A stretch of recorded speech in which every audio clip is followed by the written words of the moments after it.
पूर्व विधायक की बहू ने न्याय की गुहार लगाते हुए जिलाधिकारी से फरियाद की है कि विधायक की बहू का आरोप है कि उसके पति की मृत्यु के बाद उसके विधायक ससुर ने उसे घर से निकालकर बेघर कर दिया, जबकि पूर्व विधायक की विधवा बहू की एक छोटी बच्ची भी है। बहू का कहना है कि उसके विधायक ससुर ने उसे और उसकी बच्ची को पुलिस की दादागिरी से जबरन घर से निकलवा दिया। बहू का आरोप है कि विधायक ससुर बहू को गुजर बसर करने के लिए जमीन जायदाद में हिस्सा भी नहीं दे रहे हैं। पूर्व विधायक से पीड़ित बहू ने योगी से न्याय की गुहार लगाई। जबरदस्ती पुलिस, क्या था वो मामला? जी, वो हम अपने आदमी के जो वो मकान है हमारे पति के नाम था, उसी मकान में हम जब रहने गए तो उसी बीच में पुलिस आई, दबाव बनाया हम पे कि हम घर से निकलें। हमारे पास फ़िलहाल आदेश नहीं था, कोई पत्नी के पास आदेश नहीं होता है जो पति के मकान में रहे, क्योंकि आप सबके पास भी आदेश नहीं होगा अपनी पत्नियों के पास कि वो अपने पति के मकान में आदेश से रह सके, कि उनका पूरा हक होता है पति पे कि जो वो अपने पति के मकान में रह सकती हैं। इसके बाद भी पुलिस ने हमें वहाँ से धक्के मार के और हमारे साथ मतलब जोर जबरदस्ती करके मारपीट करके हमें वहाँ से निकाला, हमारे साथ गलत किया। अगर योगी सरकार यही करती रही तो हमें इंसाफ कभी नहीं मिल पाएगा। हम 8-10 साल से भटक रहे हैं, हमें अभी तक कोई न्याय नहीं मिला है। योगी जी से यही उम्मीद करते हैं कि हमें अब तो न्याय मिला दें। कम से कम हर अधिकारी से यही विनती है कि कम से कम जो सही है वो तो करें। कम से कम क्या लग रहा है कि विधायक हैं इसलिए सुनवाई नहीं हो रही? हमें तो ऐसा लग रहा है कि वो पूर्व विधायक थे तब मेरा काम नहीं हुआ और अब भी काम नहीं हो रहा, क्योंकि उनके पास पैसा है, पावर है, हमारे पास नहीं। हम एक गरीब हैं, अपनी बच्ची को लिए भटक रहे हैं, पर कोई भी हमारी अभी तक कोई भी सुनवाई नहीं हुई, कोई कार्य नहीं हुआ है।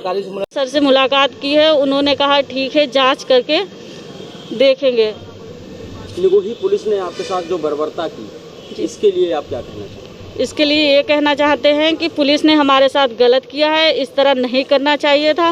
और पुलिस को कोई आदेश नहीं था किसी महिला पे हाथ उठाने का।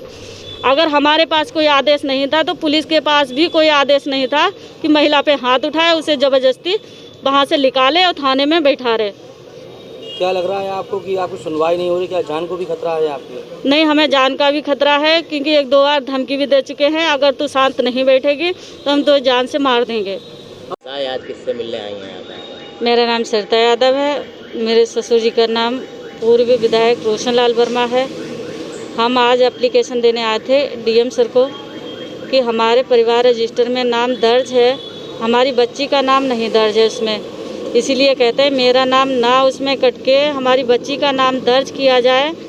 और जो है कि हमें उसकी नकल नहीं दी गई थी, हम तो फेसबुक पर से उसकी नकल निकाली है, उससे फ़ोटोकॉपी करा के तो हमने वो की है, विधायक जी को नकल दे दी। हम जब ब्लॉक में मांगने गए तो हमें उसकी नकल नहीं दी गई है। अगर अधिकारी ऐसा करेंगे तो जी बताइए, तो आगे काम कैसे हमारा बढ़ेगा, कैसे हम अपने हक की लड़ाई लड़ पाएंगे, कैसे हमें न्याय मिल पाएगा? इस बात से हमारे कुछ समझ में नहीं आ रहा कि अधिकारी हमें नहीं देते हैं और विधायक जी को दे देते हैं।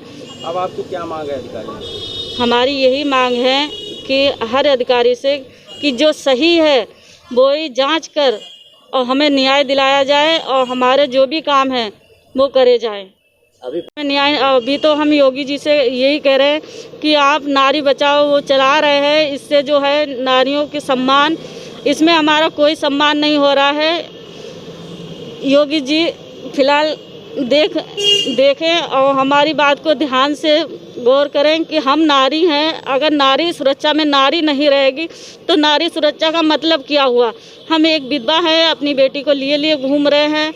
अगर न्याय दिला सकते हैं तो दिला दें, अगर योगी जी न्याय नहीं दिला सकते हैं तो ऐसा है कि योगी जी से गुजारिश करते हैं कि हम माँ बेटी के लिए मरने के अलावा कुछ नहीं है।